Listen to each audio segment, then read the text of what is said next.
I'm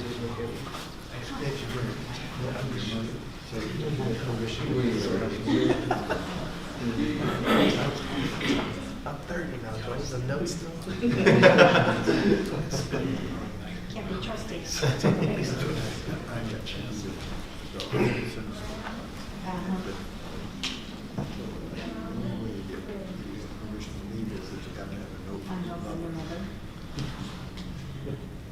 funny.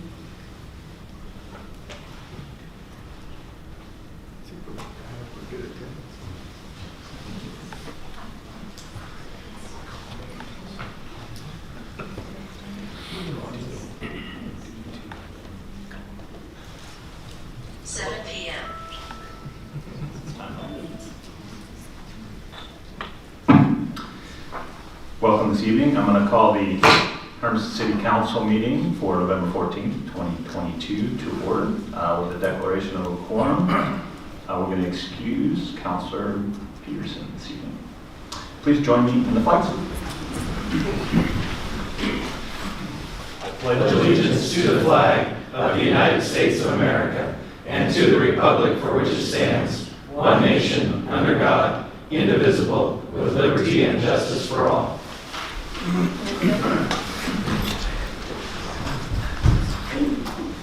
So welcome this evening. Mr. Smith, do we have any changes to the agenda? No, sir. Thank you. First up on our agenda is a presentation from the Hermiston School District. I think I see Assistant Superintendent Jake Bacon back there. It's kind of shadowy back there. It's dark, so you're kind of a shadowy character. Yeah, So. Welcome, Mr. Bacon. There we go. Well, hi. Well, good evening. Thanks for having me come into the light a little bit here this evening. At the last time I was here at City Council, you'd asked about some numbers on enrollment, and so I was able to gather that information and bring it this evening. And as of the board report tonight, we are sitting at 5,474 students in the district, which is down 36 students from this time last year. But as we've been going, we are progressing. Our numbers are coming up. I know it was down from last year, but we're starting to head in the right direction. The high school's sitting at 1731 right now. Armin's at 728. Sandstone's at 589. And then the elementary schools, Desert View at 397. Highlands at 328. Loma is at 376. Rocky is at 453. They're our big dog right now. Raccoon maybe, but sorry. Sunset's at 427 and West Park's at 445. And so with those numbers, just to let people like to know the class size average, and middle schools and high schools is tough, just depending on whether it's an elective course or a core course. So what I brought tonight was the primary grade levels across the elementary schools, which is grades K through 2, are all under 20 students average in all buildings.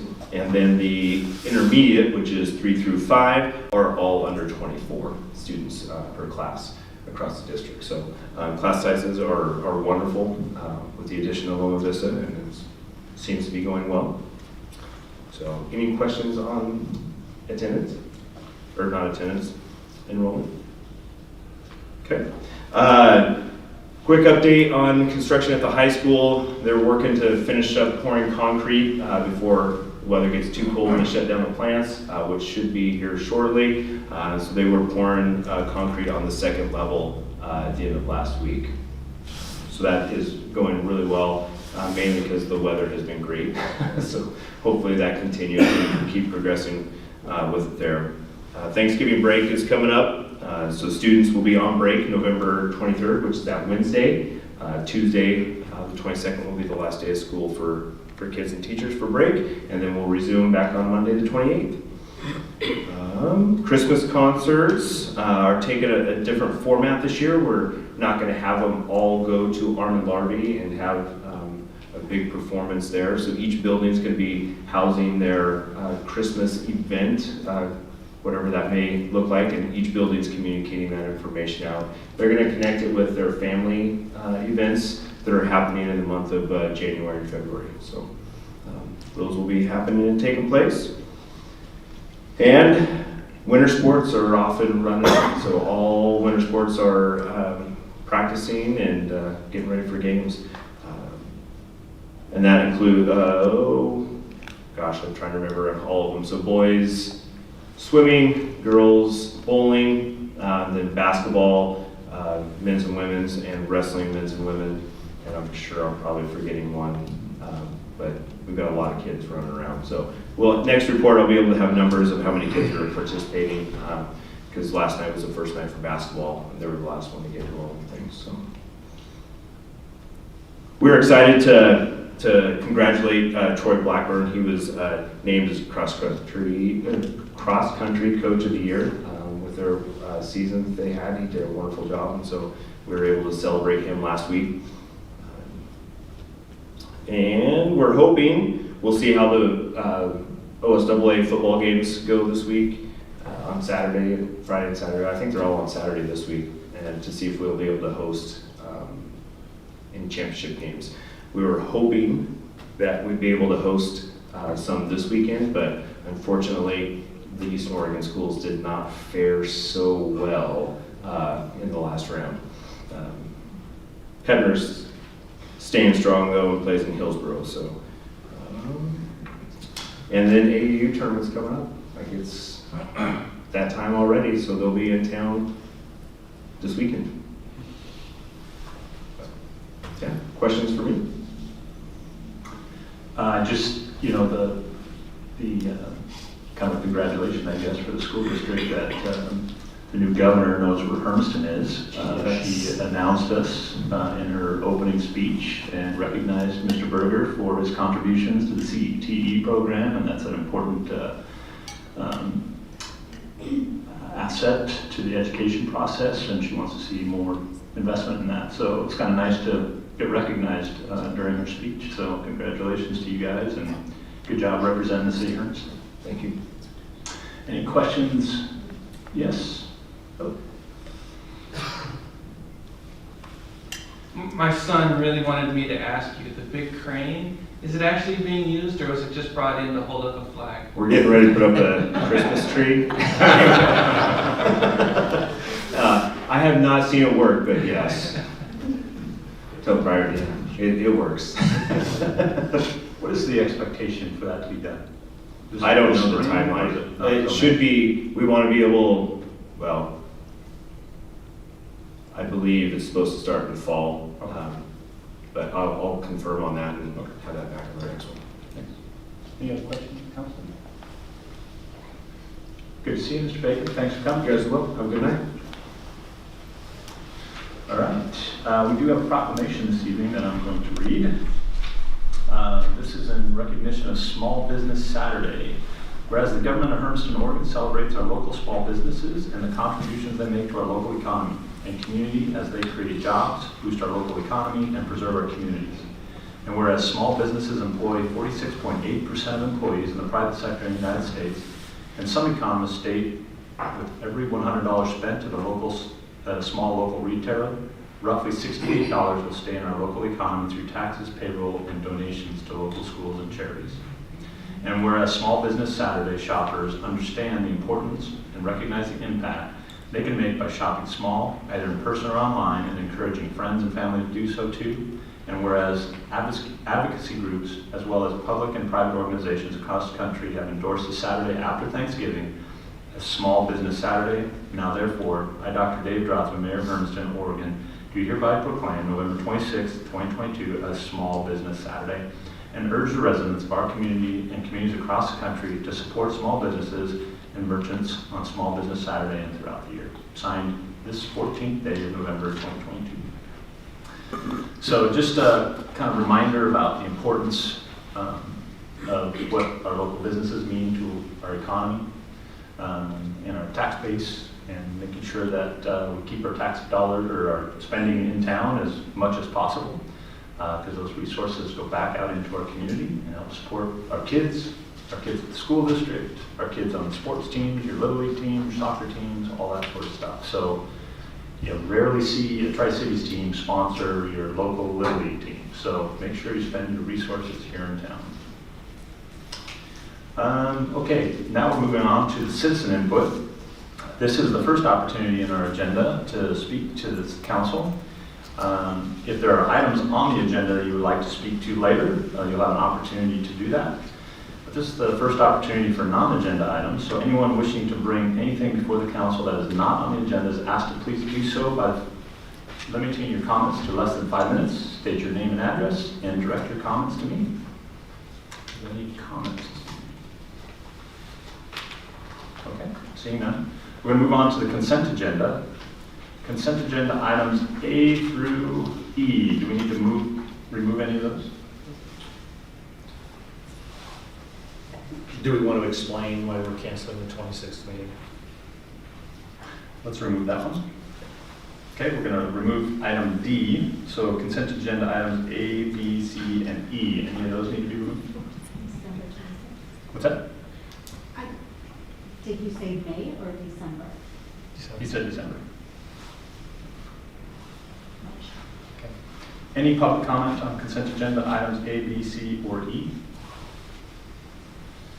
Seeing none, can I get a motion to approve those consent agenda items? So moved. Second. Been moved by Councilor Bremer, seconded by Councilor Davis. That we approve consent agenda items A, B, C, and E as presented. Roll call. Yes. Yes. Yes. Yes. Yes. Yes. Motion passes unanimously, 6-0. Item number D, Councilor Bremer. I just wanted to, make sure that we explain why we're canceling the council meeting when we generally don't, so. Yeah. Mr. Smith, do you want to address that? Well, since the December 25th is a Sunday, that Monday is the official holiday for the city. And so in the past, we've canceled the second meeting in December because it's so close to that Christmas holiday for people to be with family and friends. Yeah, probably had a tough time getting full participation from the council. I won't be here. It's not that I didn't understand it, I just wanted to make sure there was full, Transparency, yeah. that And by our charter, we're only required to have one meeting a month, so. Yeah. Any concerns by the council? Any public comment on canceling December 26th city council meeting? Okay, can I get a motion to approve, cancel the December 26th, 2022 city meeting? Second. Then moved by Councilor Bremer, seconded by Councilor Barone, that we cancel the December 26th, 2022 city council meeting. Roll call. Yes.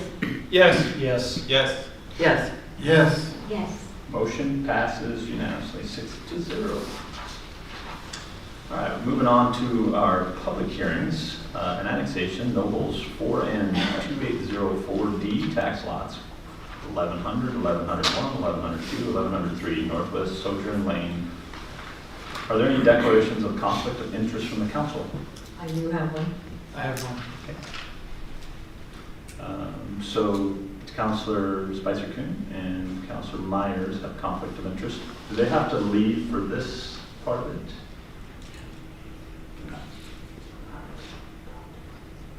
Is it a potential conflict or an actual conflict? Actual call. Actual. I mean, the rule is that they cannot participate.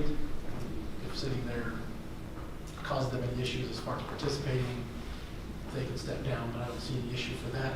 Perhaps as we get to making the decisions, that may be the time that they would Use themselves.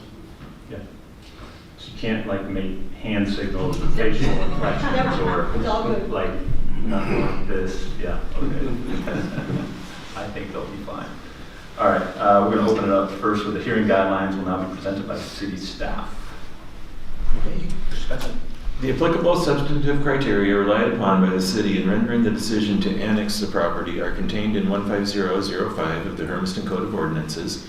Testimony and evidence must be directed toward the criteria described above or other criteria in the comprehensive plan or land use regulations which the person believes apply to the decision. Failure to raise an issue by the close of the record at or following the hearing, in person or by letter, precludes appeal to the Land Use Board of Appeals, LUBA, based on that issue. Failure to raise an issue with sufficient specificity to afford the decision maker and the parties an opportunity to respond to that issue precludes appeal to LUBA based on that issue.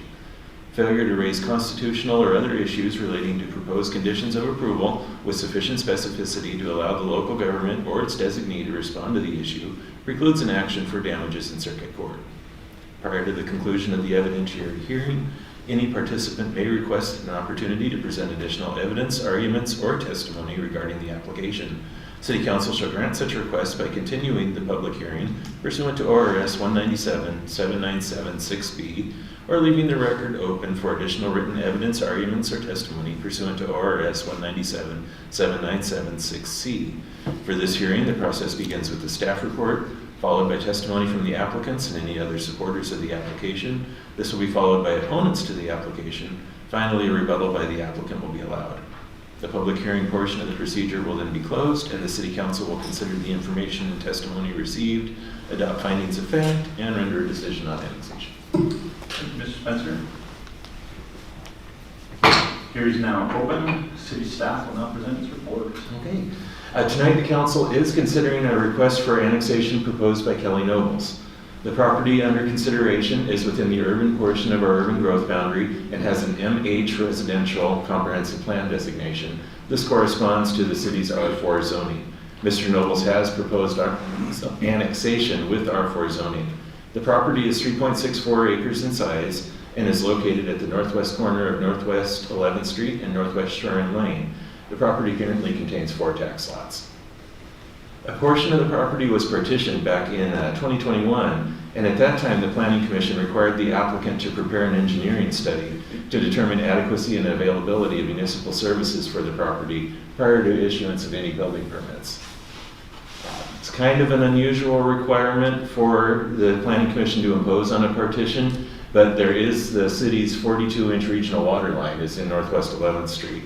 And it was unknown if that 42-inch line had sufficient depth to allow sewer to go all the way across and still have fall on the other side. So the applicant commissioned Ron McKennis, local civil engineer, to study the utilities, and his determination, working with the city's engineers at Anderson Perry, is that the sewer and water are able to service the property and available in 11th Street. The land proposed for annexation is within an existing low-density residential neighborhood. Neighboring housing is generally single-family dwelling on 3-acre or 3/4 acre and larger lots, except there is multifamily and assisted living on the east side of 11th Street. Planning Commission held a public hearing on the proposal back on October 12th.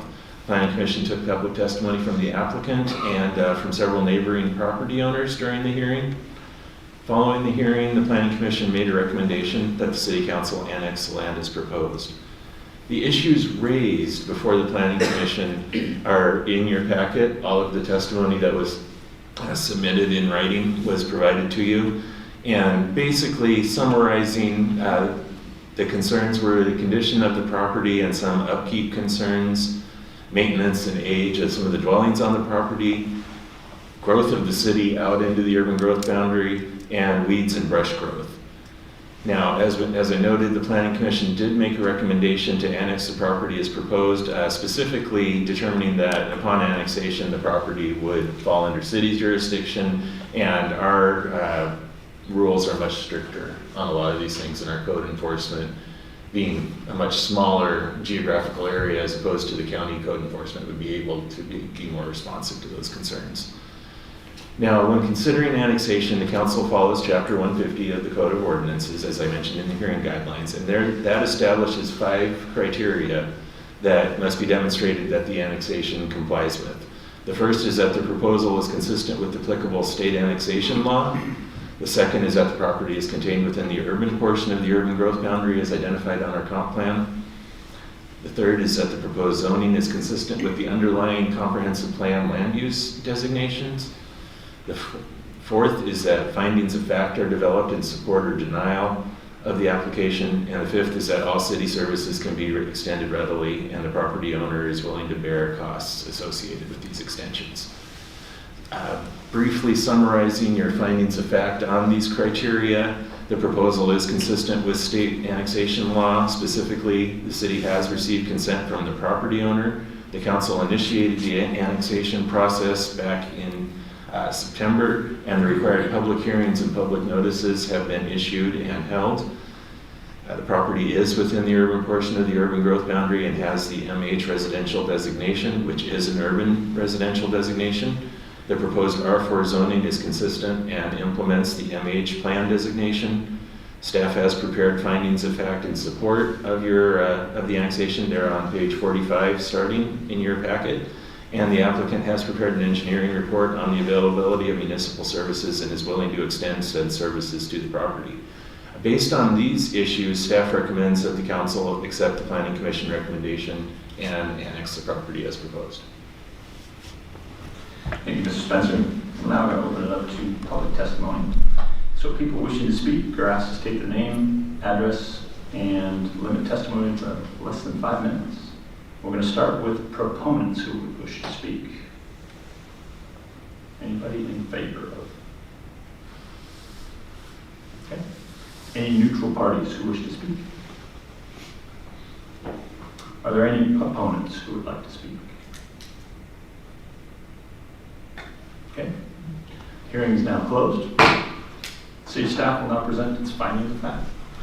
As I mentioned in the staff report time, the findings of fact are on pages 45 and 46 of your staff report and demonstrate compliance with the state law.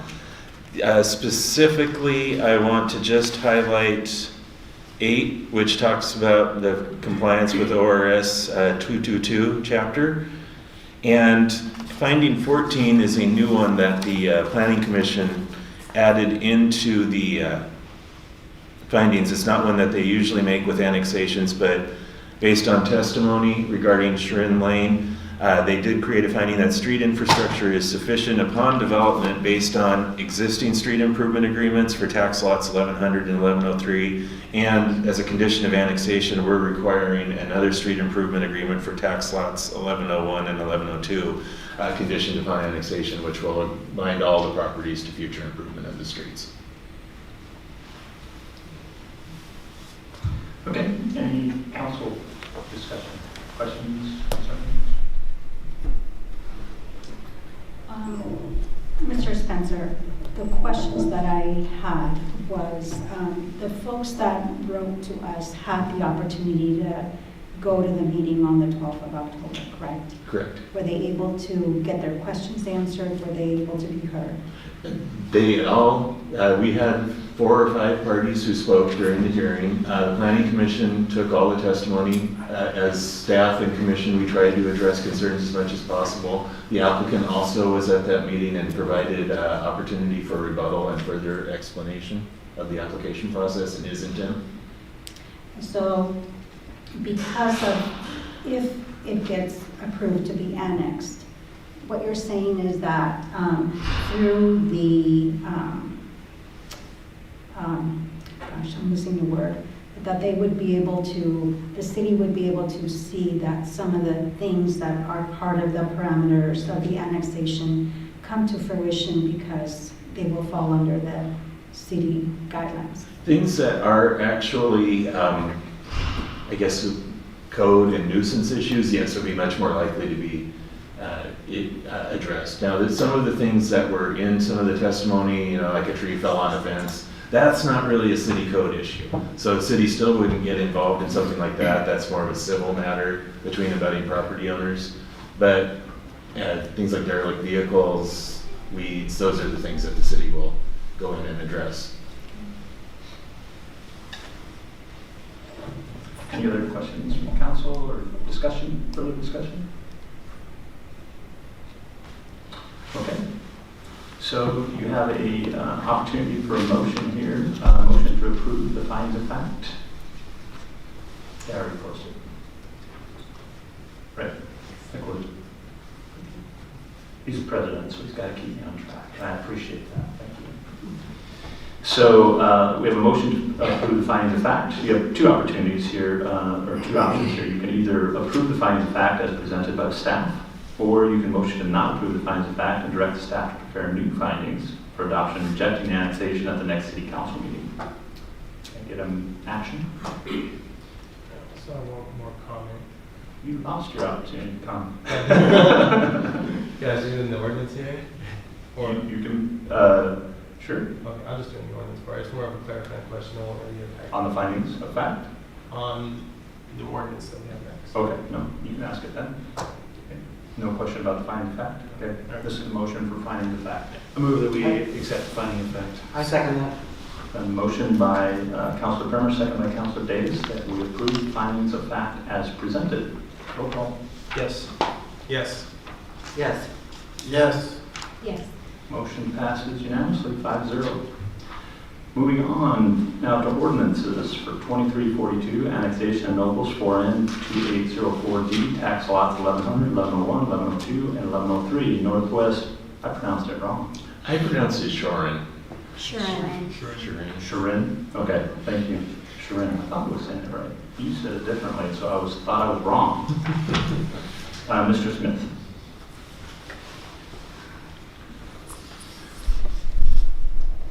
So you were presented all the information related to the ordinance. Be happy to answer any questions. Councilor Barone, if you had a question. Yes, maybe it was more directed towards the property owner, but my question was more, I was seeing what the zoning is going to be, but what is the intent, what is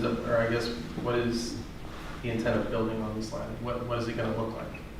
Mr. Spencer, do you have an idea of that? I actually have been working with the property owner for a couple of years now on permitting accessory dwellings. So, you know, under state law, any single-family dwelling can now have a second accessory dwelling.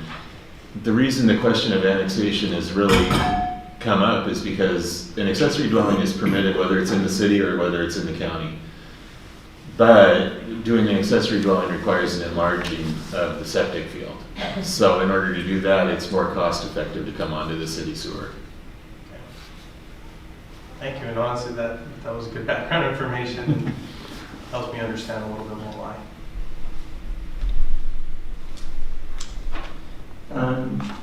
So now is an opportunity to have public comment on ordinance number 2342.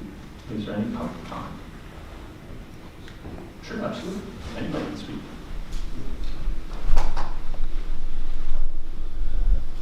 Kelly Nobles, 1050 Stevens, Umatilla. Thank you for the opportunity. A lot of what I want to mention was recapped at the planning. You probably have it in your information already, but just for clarity, that's a really good question. You know, there's 7 homes out there now. 1, 2, 3, 4, 5. Could it be 7 if there's 3 used? They're all on septic. They're all on wells, and if the 2 lots that could have an ADU that I do have the permit to put the ADU on already are 1 acre lots, big lots, perfect area for an ADU. A little bit rural out of the area, you know. Some of the neighbors have been a little concerned that they don't want more of those not brand new houses out there. And I understand that, you know. And I'll just say, I digress a little bit, but, you know, my family's put in 8 brand new manufactured homes in the last 18 months. And we just finished last month 2 stick-built townhouses. And I'm building right now a 3-bedroom, 3-garage, beautiful home on the South Hill. Those are not affordable income. Those are not ADUs. Those can't pencil out that way. So there's a place for new homes, new home developments. But the state legislature want one of these ADUs, and I've done a couple other ones, and they were a little bit tight, you know. And this will be a much better situation where the land is. My concern is I spent some money. I had to make them 1 acre parcels, so DEQ would approve the permits. Hired Westfall. I got the DEQ permits. I got the AD permits. We're ready to go. But I'm just thinking, you know, all of those homes and a couple more, all on septic fields. You know, the neighbor behind me is talking about nitrates, and he's concerned. So in talking to Clint, it's not going to be cheaper for me to do this. It may in the long run be a good idea, so I don't have to buy another septic field 10 years from now, or if a well goes better. So, you know, but it isn't going to pencil out to be cheaper. It's the right thing for me to do. So I want to get all of those houses onto septic. Now, in the course of this discussion, several of the neighbors who worked with my father previously, we've never talked. We got a good chance to talk out there, and we resolved some things that probably won't satisfy them completely, But the fact that we could converse and have some discussions was promising. And I explained to them, in Umatilla, some of the areas where I have low-income housing and some families who have a different culture or different, it's hard to change, behaviors. And Tiza, the code enforcement officer over there, is helpful with me. She writes a code enforcement letter, and then I go have some teeth, and then we get somewhere. Out here in Shore, and I've talked to these guys, some of them do have vehicles that should go away, and I've told them they need to clean stuff up, that they're getting some attention now, and they've been working on it. But if it goes to, the county doesn't have code enforcement, the city, and I've worked with your code enforcement on some other places, and it'll be helpful for me to help clean it up. I take some responsibility then. They shouldn't have to tell me to do that. That's on me. Some of the things, the fence that the neighbor was upset about, apparently their tenant's dog got in and got some of those slats that go in the, where you took off your mount. I didn't realize that. Her tree fell on the fence and knocked the fence to the ground a year ago. And so when she's talking to me, I'm like, okay, I'll fix those flats, but what about your tree on the fence? And she was like, well, my handyman had a heart attack, this and that. I understand. So we have some working together. None of that has to do with the criteria of what my land use application is. But it's all valid and it deserves, it warrants some conversation. So from my side of that, just in response to their concerns, I want to help do that. They were also a little concerned about maybe this would stop an ADU from going in there. Well, when I explained to them, I already have the permits. The ADUs are going in either way. It's either whether it's a septic system, which I already have approved, or we put it on city water and sewer, which is going to cost me more money and then another $6,200 a year in taxes, because it's in the city. But it's the right thing to do. So I hope doing it for the right reason. But can I answer any questions? Thank you. Thank you, Mr. Miller. Any other public comment? Okay, now would probably be the right time to declare a conflict of interest again. Okay, two conflicts of interest, and you probably have to leave the room for this one. Thank you. All right, Mayor requests first reading of ordinance to be read by title only and calls for a roll call. Yes. Yes. Yes. Yes. Motion passes unanimously. Mr. Tuckey. First reading by title of ordinance number 2342, an ordinance annexing certain real property on Northwest Sharon Lane, west of Northwest 11th Street, describing said real property, withdrawing said real property from special districts, and designating zoning.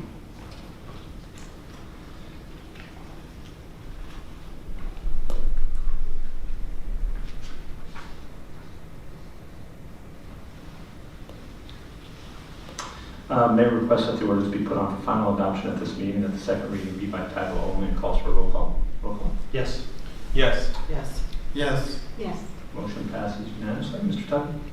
Thank you. Second reading by title only, ordinance number 2342, an ordinance annexing certain real property on Northwest Sharon Lane, west of Northwest 11th Street, describing said real property, withdrawing said real property from special districts, and designating zoning. Thank you, Mr. Tuckey. Can I get a motion that ordinance number 2342 be adopted and become effective 30 days after adoption by the City Council? So moved. Second. Been moved by Councilor Brown, seconded by Councilor Harden, that we adopt ordinance number 2342 and become effective 30 days after adoption. Roll call. Yes. Yes. Yes. Yes. Yes. Motion passes unanimously. I lucked out. Thank you, Mr. Nobles, for having that conversation. Really appreciate it. All right, moving on to resolution number 2242, authorizing the City of Hermiston to apply for a clean water state revolving loan fund from the Oregon Department of Environmental Quality for the South Hermiston Urban Renewal Area Sewer Main Project in the amount of $2,947,000. Mr. Smith. Yes, I'll ask Mr. Morgan to handle this. Mr. Morgan. Yes, so we're getting somewhere on this project finally. I'm sure you guys are probably tired of hearing me talk about this project, but we're getting to the point now where the rubber meets the road. So we had the urban renewal area adopted, and it is in place now that ultimately will be providing the long-term revenue to repay these loan funds, but in order to get started, we have to borrow the funds up front, construct the improvements, and then we'll see homes built out there. So the nice thing you'll notice in the agenda packet, this is just for the sewer portion of the urban renewal area. We're going through Business Oregon for the water improvement loan. You'll remember we approved that request back in July. So this is for the sewer side of things. It's beneficial for us to go through DEQ on the sewer side of things because this Clean Water State Revolving Loan Fund has the potential of issuing loan forgiveness up to $500,000 by going through the state. And so in continued conversations with DEQ staff, it sounds like they're very fully intending on that the city would max out that $500,000 grant essentially if we go through DEQ. So all financial components in here continue to assume that we'd be borrowing the full amount, but I'm feeling very, very hopeful that we will receive that $500,000 grant by going through DEQ. Thank you, Ms. Morgan. A couple questions. So on this amount of money, does that cover the full build out, or is it just the sewer part of it, right? Yeah, so this is just for the sewer side of things, and all that this is constructing is it's going from essentially the intersection of Getman and Highway 207. That's right where currently the furthest southwest portion of our sewer main is. It goes from there all the way south, crosses underneath the railroad tracks where the highway starts to curve around. Right. That gets a it. railroad track. Yeah, again, yeah. We're gonna find something else. Yeah, hopefully there will be.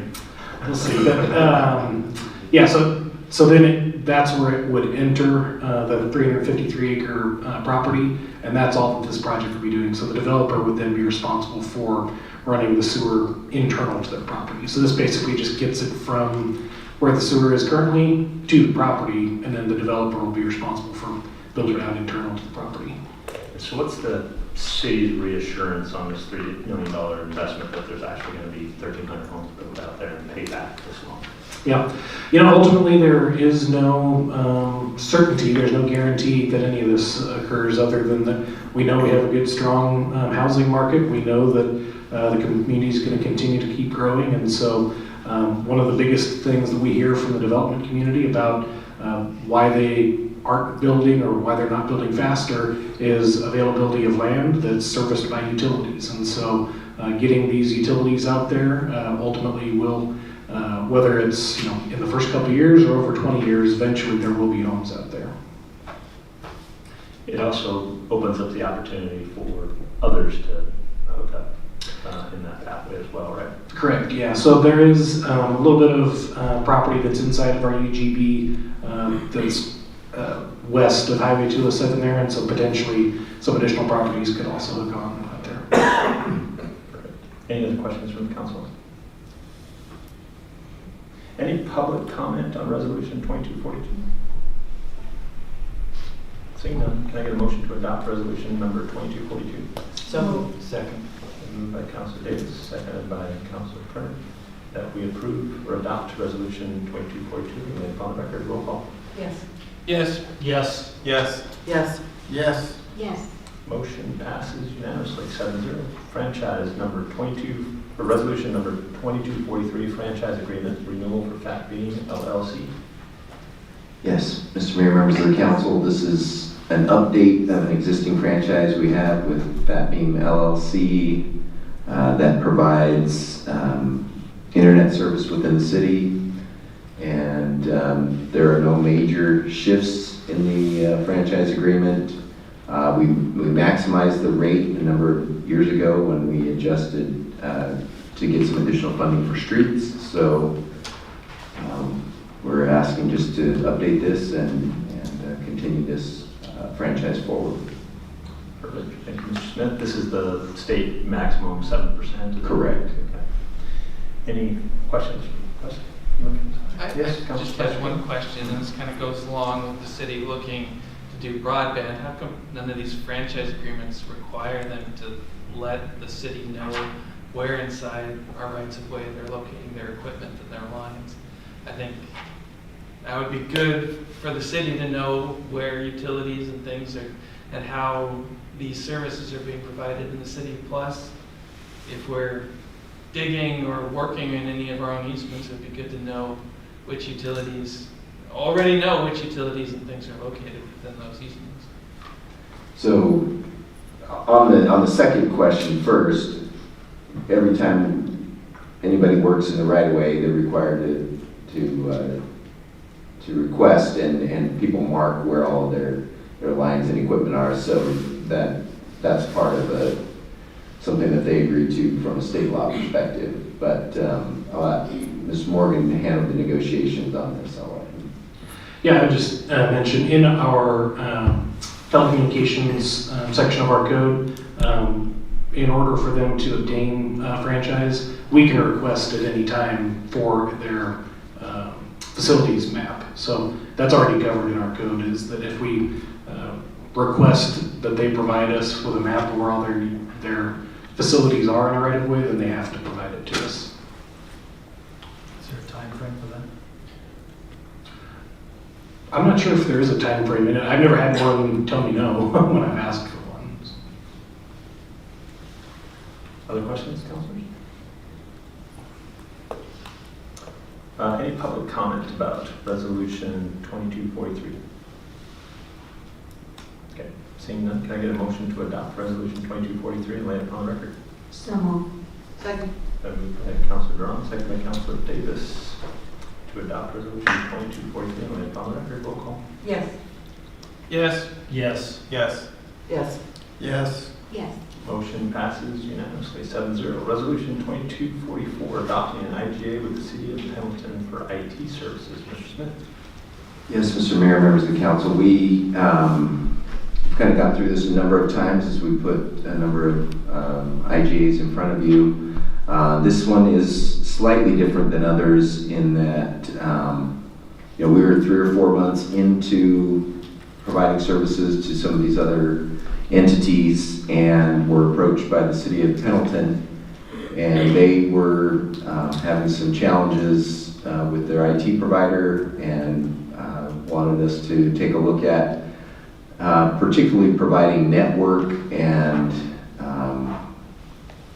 kind of the engineer level services, not necessarily supporting desktops, helping them do that type of work because they have some internal city staff that already performs those services. So took a little bit of back and forth, and there are some slight changes between this agreement and the ones we've had with the other entities, but we're comfortable and they're comfortable with this situation. And so this would be, again, a 3-day-a-week contract, which is similar to what we have with the City of Umatilla as far as amount of services. And so that's $12,500 a month, and will be a great kind of contributor to funding the IT department. And with that, I'd be happy to answer any questions. Yeah, Councilor Myers. Do we have the capability and the manpower currently to do this, or will we have to hire now? Great question. We are planning, if this is approved by you tonight and then by tomorrow night by the City of Pendleton, that we would hire an additional kind of initial entry-level staff person to be able to allow our engineers to do more just engineer and network level work, and they would take care of more of the desktop level. So we would need one. We would be planning to add one more position that would be fully funded, more than fully funded by this contract. Thank you. What would that bring our number up to? It would be 5. And currently, we have a space allotted downstairs for them, but they're operating currently out of the library? Currently, they're out of the old Carnegie Library, yes. Okay. And so eventually they'll be here as well? Yes. And what's the timeline on that? I don't have a good timeline. I'm hoping by mid next year that we would have that built out complete. Okay. Other questions from council? One thing I was a little bit confused about, I've read some information in the newspaper about this contract, and wasn't ready, and then it looked like they signed up another provider, and so what's the deal? So that was a little bit of a miscommunication as far as the news reporting agency.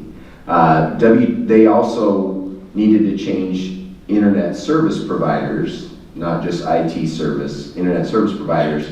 And so the IT service provider was changed to WTechLink, but we had just been going back and forth, kind of fine tuning the terms so that both of us were comfortable, and that's why the contract wasn't ready at that time. We really surprised us that it was even mentioned in the newspaper, because we felt like we were just kind of working out the agreement and weren't ready to put it forward, but that was the situation. Okay, perfect. What's the additional income again? It's roughly $150,000 a year. And then if there's services beyond the 3 days a week, it's $120 per hour. Correct. And we've set this up like with all of our agreements. This will be valuable. I'm using IT services right now.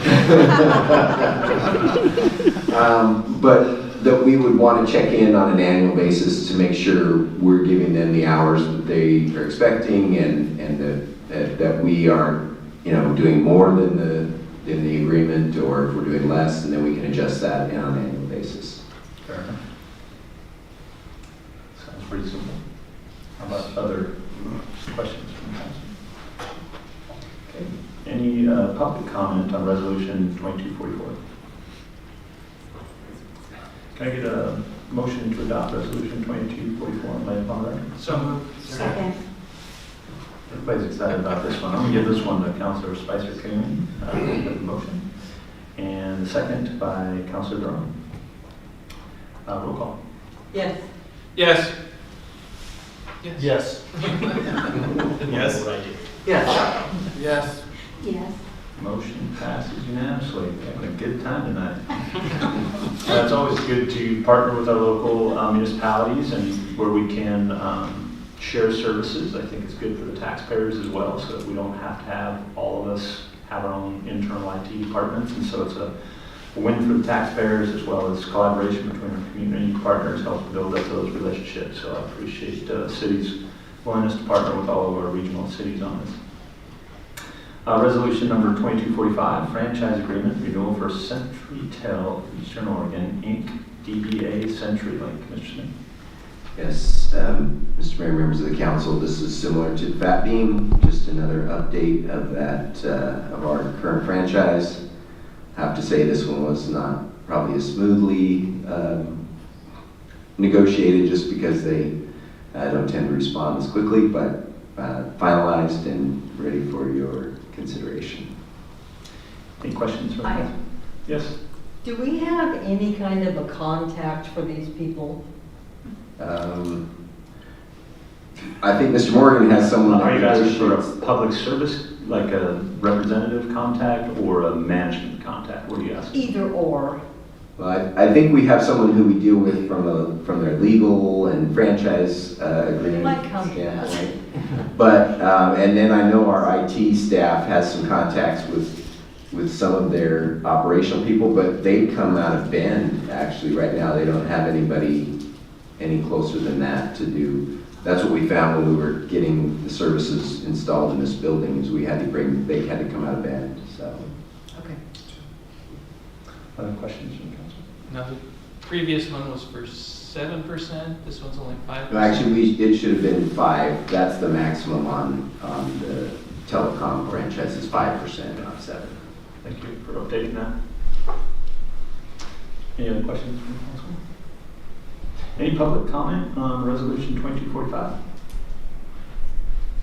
Seeing none, can I get a motion to adopt resolution 2245 as presented in light upon record? So moved.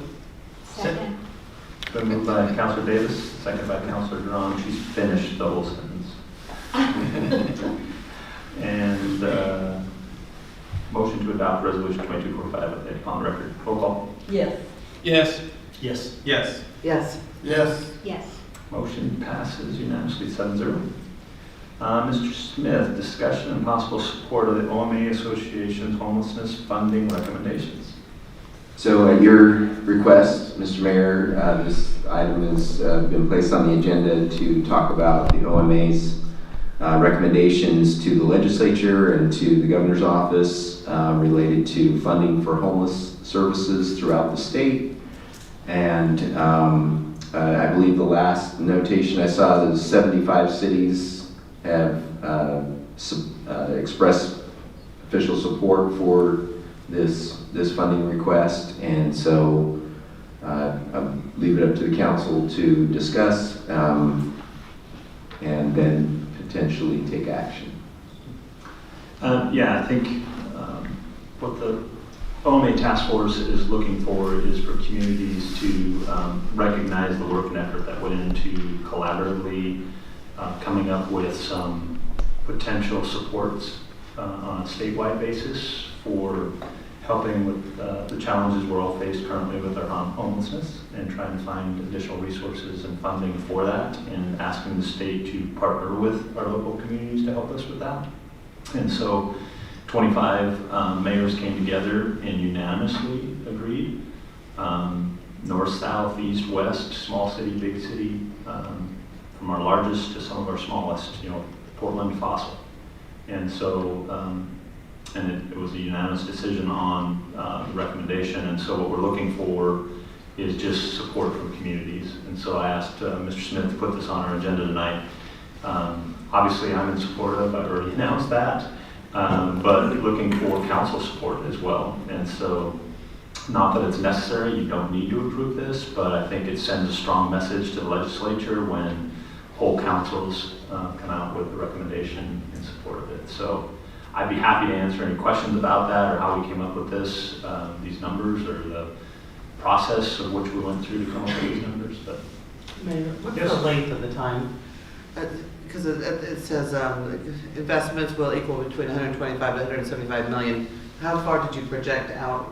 Do you know? so we're looking for, an annualized support. Yeah, I understand And that. this would just be a one-time capital construction investment. Okay. So next year's budget, realizing that it's an ongoing process. There are some communities that are already ready to build facilities like we are. Okay. And then there are other communities that are not quite ready but are thinking about it, or all of us have to address it in some sort of format by July of next year. Correct. And so there are communities that are a little bit farther along in that process, and so they're ready. So this, I think we recognize that this capital construction investment isn't even close to what's needed across the state, but that's what we ask for this budget cycle. Thank you. Mm-hmm. Yes, Mr. Ron? Have there been any conversations about what cities will need to do, or what kind of support the cities will need, so that there's no transfer of homeless people from one city to another, or from one state to another? I don't know if it's true or not, but I just continue to hear from folks that I know that they have heard that people have been brought here from the Portland area, or even from Seattle. So do you know, has there been any talks about that? Well, I don't know that that's accurate. I've had people bring that question up to me privately on the street as well. And I actually asked the chief at one time if that's accurate. And his comment, I think at the time, was, I think we're seeing more people in maybe a couple new faces, but where they came from isn't necessarily, they were bussed in from somewhere else on somebody else's request. And it's really hard to hold somebody accountable for stuff like that, and I think it's a dignity issue, and a respect issue. I feel like if we're providing a service and we're taking care of people and hopefully helping them transition from a place of, where they're struggling and they're on the outs, and we can make them productive members of our community and reintegrate them, I don't really care where they come from, frankly. And I think we're doing a service to hopefully integrate them back into our community, and they'll be valuable assets to our community as well. So, as long as it doesn't get overwhelmed that's the challenge I think you worry about from a financial resource standpoint. Can we house people or feed people or provide them enough services? Then I don't think it's an issue that we need to address at this point. And I think as we develop conversations across the state and collaborate with the legislature, I think there'll be some sideboards that are kind of put on and some maybe recommendations made. So we're looking forward to furthering those conversations. This was just our recommendation. We haven't had any sort of back and forth yet at this point. Appreciate it. Yeah. I just thought I would bring up, some of the comments that I'm Yeah. sure other people have heard, so Yep. that, they don't think that it's gone on deaf ears, that, I'm bringing those comments back to Yeah, to the absolutely. council for I us to be appreciate it. able to discuss. Yeah, I'm sure we've all kind of heard those similar things, so, but it's good to talk about it and continue to talk about it and communicate it as nobody's got that perfect crystal ball solution, and we're all still trying to figure this out. Obviously, there's communities that are a lot farther ahead than we are, and I don't know if there's any community out there that's doing it 100% right yet. So we're also trying to figure it out. Other questions? Yeah, Mr. Brewer? Not really a question. I appreciate what OMA and you, Mr. Ramirez, in your role in that have done to really make a response. I think members of the community, different stakeholders and groups have been trying to put something together, but to really have money and resources to be able to make the change is the thing. We can talk about things that we want to do, but ultimately it does take resources. I think this is a great idea, and especially for, I think cities or maybe even like counties or just more on the smaller community level can address it. So if these funds were to go in and then come back to the cities, then maybe having like a city committee to manage those funds to make sure that they're being dispersed or used the way that Hermiston would want it used versus other communities. But the idea is great.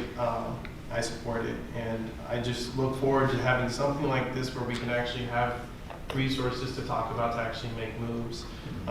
It's great to talk about the ideas that we can do, but I'm just like you're saying, I think having resources and having something on the table will at least get the ball rolling. And it's good that we're a little bit further ahead, but there are plenty of cities that are very, very far behind as well.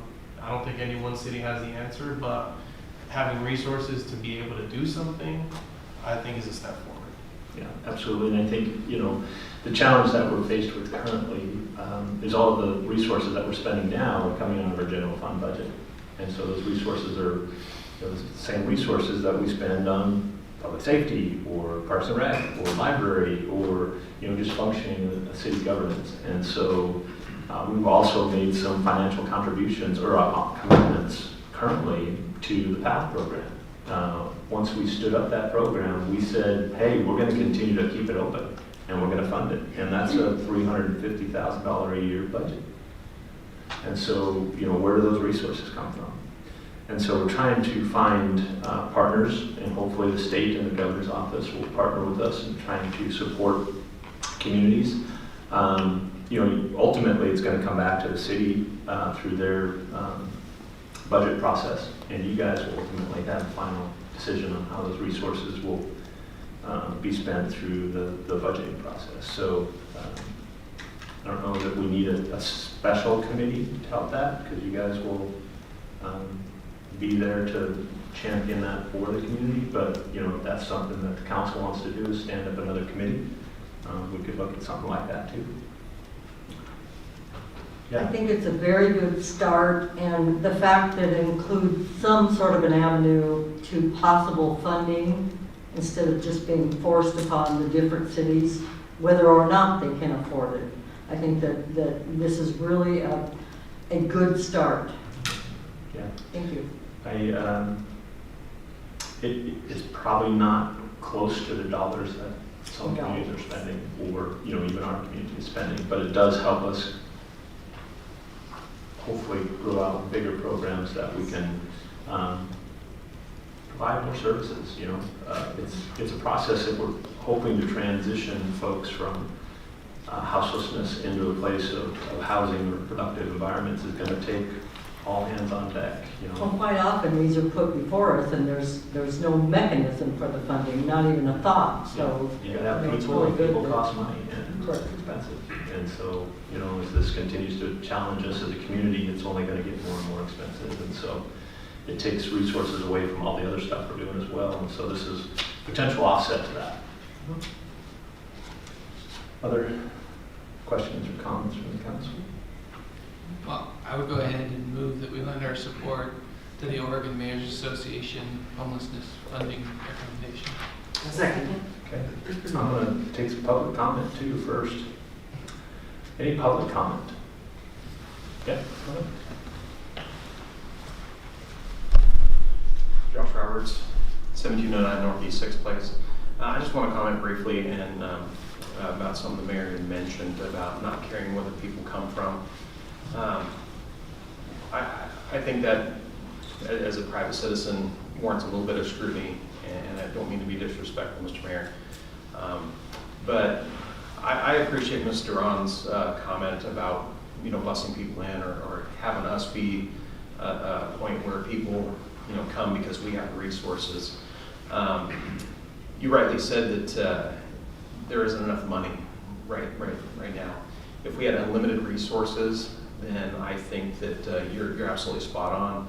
If we can help as many people as possible, then that's what needs to happen. But until we have that funding, I think that the city needs to be careful that we are not going to be a drop point for these homeless individuals, because I don't think the private citizens need to be the ones taking care of all communities everywhere. And that's just my comment, is making sure that until that funding is in place, we do need to be conscious of taking care of our community members first, and then see where it goes from there. So, thank you, Mr. Roberts.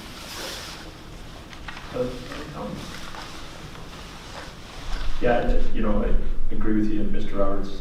We should definitely try and take care of our local community members. I don't know that we have an alternative. If they get bussed in here, we're going to stick them on a bus and send them back. And where do we send them to? And, I hope we are putting such a great program together locally that people come here and find out that there's hope and that there's a future for them, and that we can help them get off the streets and back into successful life. And if we can do that, and we're doing such a great job, I hope we can fix them all. I know that financially that's going to be impossible, but this funding gives the flexibility to partner with other agencies. And we're asking for flexibility in that partnership. And so whether we do it through our own PATH project or other programs that they develop moving forward, or we work with our community partners at the state or at the county level, I think we're looking for some flexibility in that. And so we're still all trying to figure it all out. And so I'm hopeful that this is going to help us put some more resources behind helping people, giving them some more humane outcomes than they currently have, or options that they currently have in our community. Any other comments? Any other public comment? Yes, come on. Nassau Rivera, 310-17 Joy Lane. And then just if I may add, as part of the helping the community, making sure that we're doing the best that we can for our community, a lot of these folks are using up some of the resources. So folks that are living in this community aren't able to access what they need to do, let's per se in an emergency room, because some of those beds are being taken by folks that are trying to get a warm bed or a meal. So I think doing something about this issue is definitely in the right direction, because doing nothing is just going to continue to maybe not take up some of the resources we aren't seeing directly, which is hospital beds, ER rooms. So I just wanted to add that. Thank you. Thank you. And I'm sorry, I didn't hear your full name. Did you get it? Nasario. Nasario? Yeah. Thank you. Any other public comment? Okay. We have a motion by Mr. Spicer-Coon and a second by Ms. Davis. Yes. That we support the OMA proposal for homelessness funding as presented. Roll call. Yes. Yes. Yes. Yes. Yes. Yes. Yes. Motion passes unanimously, 7-0. Thank you, council, for considering that, and I'm sure Mr. Smith will share that with OMA and the LLC staff. Thank you. All right, we're going to move on to committee reports. City committee and liaisons. Any committee reports? We had a Parks and Rec meeting on last Thursday. Well attended. Every seat was full. Brandon went over all the updates from the pool, the season at the swimming pool. Very successful season. You said a 76%. 72%. Okay. 66. Okay. I don't even know what the right word is. 72% of Cost recovery. okay. Cost recovery. All right. Dirt is moving at EOTech for the Euros sporting event, sporting complex. There's a big event coming up December 1st. The tree lighting will be here on Festival Street. There's a parade, light up vehicles, implements, big trucks, big. It's going to be fun. It's going to be What is it? entertaining. December 1st. December 1st. What time? That's a Thursday. 5:30 p.m.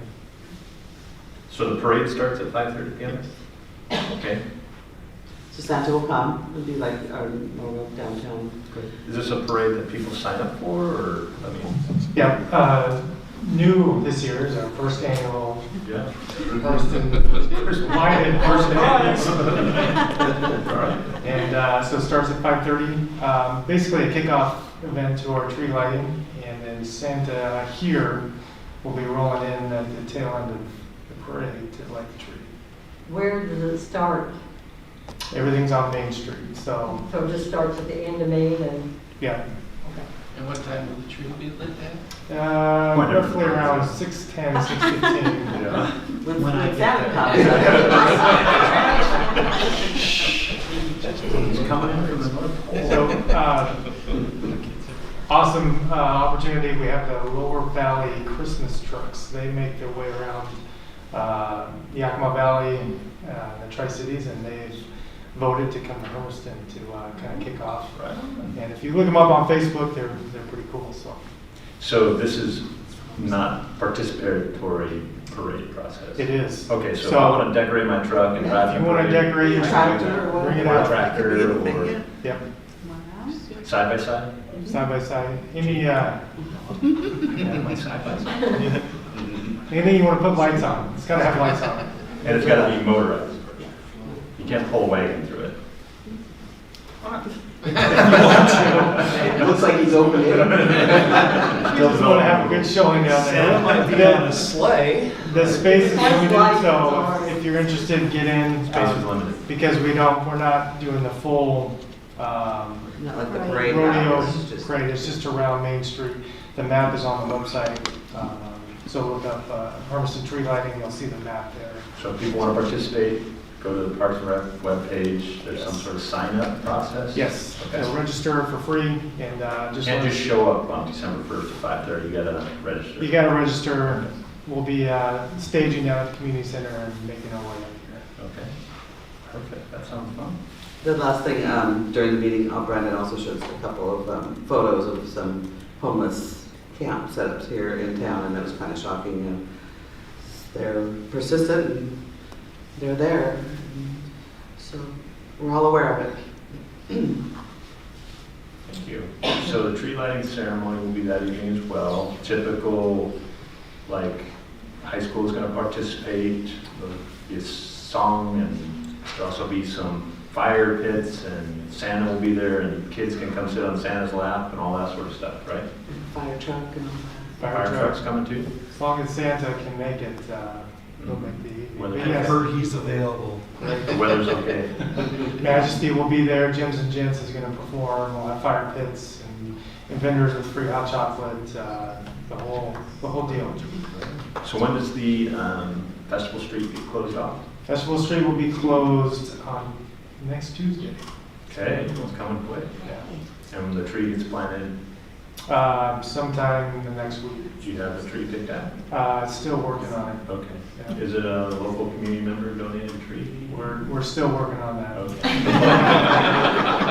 I do have trees are hard to come by. Take out. There will be a tree. Locust? Sagebrush.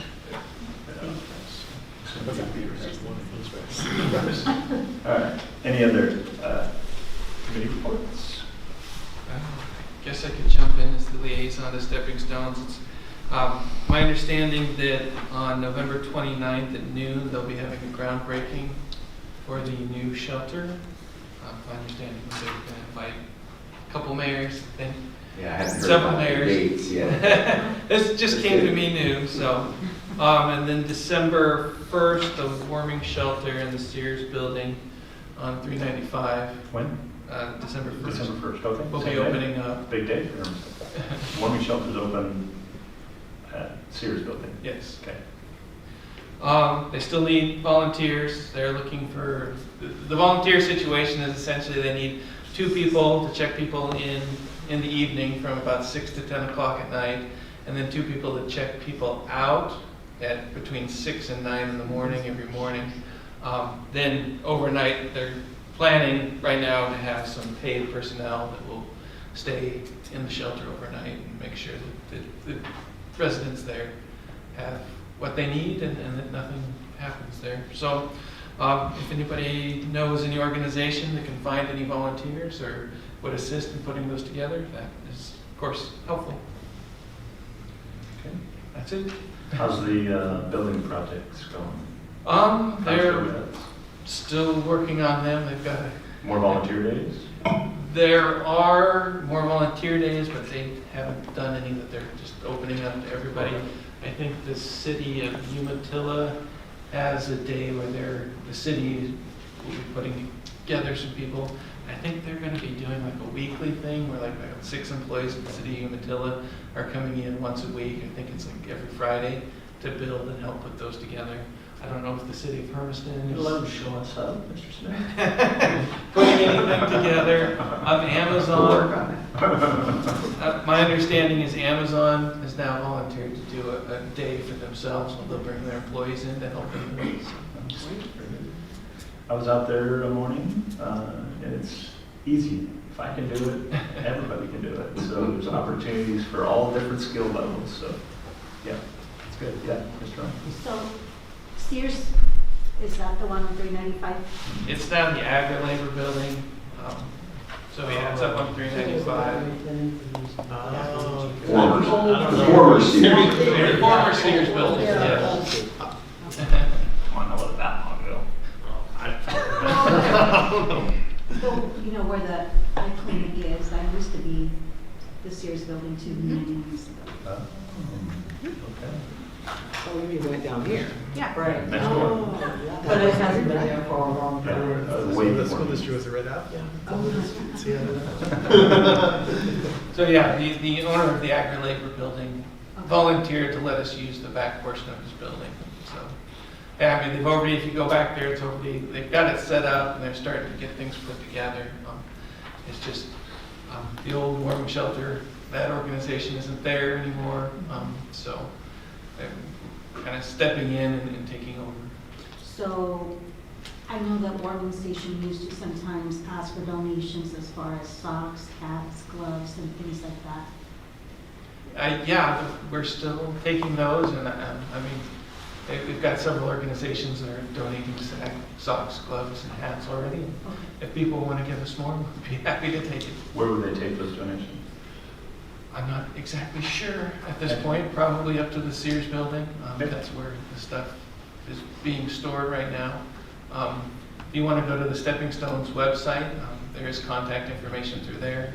Of course, they're taking monetary donations as well to help with building and getting this all set up. Good. Very good. Any other committee reports? We had a scheduled EOTech meeting, but we didn't have a quorum, unfortunately, so we weren't able to do business. Didn't really have any special dates, I don't think, Mr. Smith. I did have just a couple, as far as, staff is working to transition EOTech into city operations, and we've been having various meetings and helping that process move forward. And then I know Al, they're getting the lights set up there on the property, and I think they're planning for the Friday after Thanksgiving to kind of open up the lights up at EOTech, so. Is, they're gonna have the drive-through Mhm. light show again? Yes. And donation only? Correct. And is Rotary watching the gates again? I haven't heard about that from Rotary, but I have heard that from Al. Somebody will be there standing. Someone will be helping out. Yeah, good. Good, it's a good program. Pretty well attended. Yeah. I feel like Really well. the nights that I worked up there with Rotary, was good. And I do know the chamber is also interested in doing some event up there as well in combination with that, so. And it also looks like the city, in partnership with the chamber, is having a conversation with the community about the branding. Correct. So there's some surveys going out. I think they're interviewing folks as well. So if you haven't participated, there's some opportunities for the community to participate. The chamber's website has, you can go on there to their website as well. Is it on our website? Well, we sent links out to a number of places. I don't know, we haven't put an active link on our website. So just asking about the current EOTech logo and what people feel about it, if it needs to be changed, and how do we, if we change it, do we coordinate it with something like the Hermiston brand, and that look like? So, The chamber has put out yeah. in their weekly Email. email. Yeah. Very good. Okay, moving on to the mayor's report. I did get to participate with the veterans on, I can't remember the gentleman's name that drove through town. He's doing the national tour in Vietnam for the Vietnam veterans driving across the nation. We were the second community he stopped in and recognized him. We also did a proclamation at the last city council meeting, so I got to participate with them, their official evening dinner and celebration. I also appreciated the Parks and Rec Department for putting on their veterans celebration breakfast last Friday. So thanks to the Parks and Rec for that, and I believe the Parks and Rec also hosted Treats on Main. Well attended. When I drove by at it must have been 4, maybe 4:15. It was like a steady line, like going to a concert. You couldn't, a steady stream of people walking down Main Street. That was pretty impressive. I don't know, did anybody do a tally? We over 4,000. It didn't look like it. And multiply that by 5 for pieces of candy. Right. The dentist should be happy. We did do a OMA press conference in regards to your guys' the support that we asked for you guys, your help from tonight. We did a press conference, publicized it statewide. We had, I think, 60 outlets attend. I've seen over 20 publications, either newspaper or televised, comments and press on the OMA's recommendation. So got some good coverage for it as well across the state, and so every, I think, corner of the state should be well aware of our concern for homelessness and trying to address that statewide. And then I just wanted to give you guys a heads up. I'll be coming to you soon about next year's committee assignments. We do have a couple counselors that will be leaving us, so there'll be some vacancies there. But now is a good time if you want to change a committee. Please send me an email. Please send me an email. Please send me an email about the committees you want me to be put on, or I select them for you.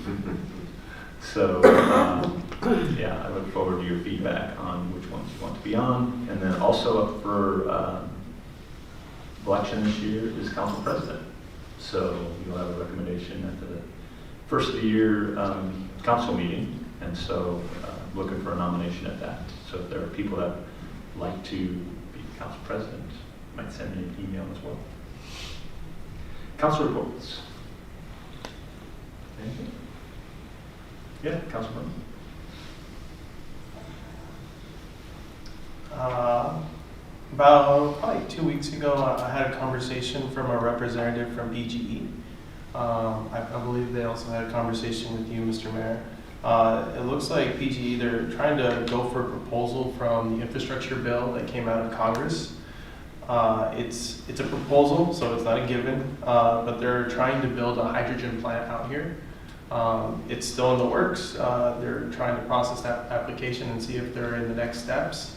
But if they do get through the first barrier of applications, then I believe it's going to become a bigger thing. They're going to have more community conversations around impact, economic impact, environmental impact, and everything that comes with it. But it was good to have that conversation. It was good that they were thinking of us out here. And so I was really encouraged by that conversation. I know that there's probably a lot of applications that are going out for this bid, but I think it bodes well that we do have a bid, and we'll see where it goes. Yeah, thank you, Mr. Brown. I did have a similar conversation with PGE, really early conversation, because this is like 10 years before it gets built. Yes. But looking at alternative fuel solutions to help offset when the sun's not shining, the wind's not blowing. And so we've got to find alternative energy production. And so one of those that is no carbon is hydrogen. And so it's on the infrastructure bills funded. They're looking for projects across the United States. PGE is applying for some of those funds. I think they're going to fund between 6 and 8 projects across the United States. And PGE is just trying to get in line and hopefully put a good proposal together that would attract some of those resources to study the benefits of hydrogen energy production and helping to offset some of the energy loss, especially like the coal-fired plant. So. Is this for production of hydrogen, the processing of hydrogen, or burning it to make electricity? Using it to make electricity. Yeah. So just kind of fleshing it out at this point, just kind of, hey, heads up, we're turning this application. Just want our communities locally to be aware that this is going on. Nothing's being built, nothing's even been approved, just kind of giving us a heads up to turn in an application. Other council reports. Not a report, but I did want to say thank you. It looked like the veterans event was well attended, so thank you for assisting. I know you were, from what I read, you were there. So it's nice that our community is able to have something meaningful, something special for the veterans that have served. So thank you for being a part of it. Anything else from council? Some of us are going to NLC. Some of us are. Yeah. How many? Lori, you're going? Rob? Okay, 4 of us are going to NLC. National League of Cities Conference is in Kansas City this year, so we'll be going back to represent the city of Hermiston. That's pretty good representation. So no show I'll be in Kansas City in November. It's cold. It's cold and it's cold. Potentially it's snow cold. too, I see. Country Club Plaza. See the lights. All right. No youth advisors this evening. They all had conflicts, Okay. school activities. Where are we going to position the youth advisors? Where are they Where are they gonna gonna sit? There's a place right there, there's next to chair rack Oh. next to Brandon. And One we've asked, well, and they're more of them are interested in participating as far as the city council, so we've asked that one of them sit at the dais and the others would sit in the audience if there are multiple that come. Okay. Oh, gotcha. So, Okay. and that they rotate that opportunity to sit at the dais. All right. Manager's report, Ms. Schmidt. Well, we talked a little bit about EOTech already, which is one of my items I wanted to highlight. The other is something that hasn't happened since I've been here as far as having productive discussions with the Umatilla County Housing Authority. I had a great meeting today with their new director, and trying to engage them as more of a partner in solving our housing issues, because they definitely have a role that they can play that's very different from what we do on a day-to-day basis. And so this is the first time I've really had that kind of conversation. It's very good, and I appreciated his willingness to start that dialogue. So we'll continue to follow up on that, and really happy to have someone, from that perspective helping us. So that's all I have. Thank you. All right, perfect. We are going to go into a recess for an executive session. City Council of the City of Hermiston will now meet in executive session room for the purpose of discussing matters pertaining to negotiating real property transactions. The executive session is held pursuant to ORS 192.6602E, which allows the council to meet in executive session to conduct deliberations with persons designated by the council to negotiate real property transactions. Representatives of news media and designated staff shall be allowed to attend the executive session. All other members of the audience are excluded. Representatives of news media are specifically directed not to report on any of the deliberations during the executive session, except to state the general subject of the session as previously announced. No final decision may be made in executive session. At the end of the executive session, the council will return to open session, which the audience may attend. The executive session will last approximately 10 minutes. We're in recess.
Which I was having. Yeah, this is the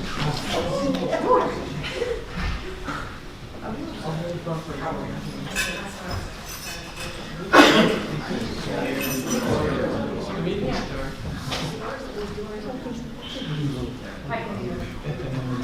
I have one in my office.